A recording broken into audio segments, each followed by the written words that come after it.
After a successful berry season, and after having enjoyed a few bowls of fresh berries with cream, it is best to freeze the remaining harvest. Frozen berries are good for baking and jam making. The most easily found wild berries in Iceland are blueberries and crowberries. Blueberries are sweeter and juicier, while crowberries have a bitterer taste. Crowberries are often used for jellies, juices, and even wine. When used in jam, it is good to mix crowberries with some other fruit, for example rhubarb, which grows in gardens all around the country. Rhubarb also makes a good jam by itself or with blueberries. For traditional Icelandic recipes, Helga Sigurðardóttir's Matur og drykkur is a classic.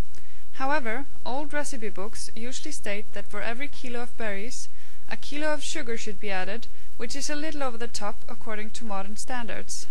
Feel free to cut down on sugar or use some other sweeteners, such as honey or agave syrup.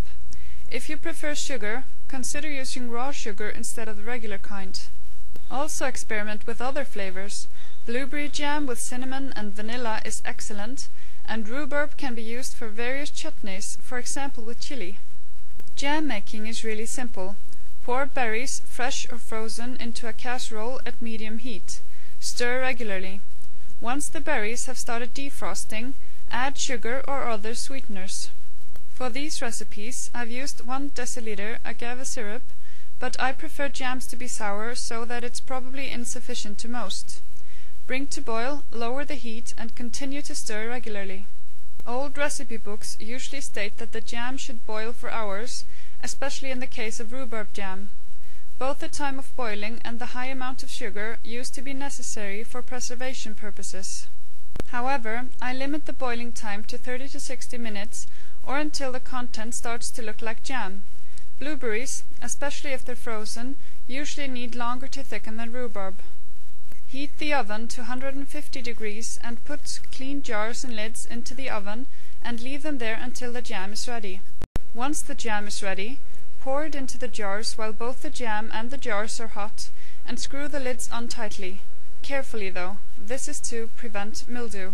You won't be able to store the jams for years, like the old recipes guarantee, but for a few months at least. Once you've opened a jar, put it in the refrigerator. There are many ways to enjoy a good jam. Blueberry jam is great with your morning cereal and porridge, and it's healthy too.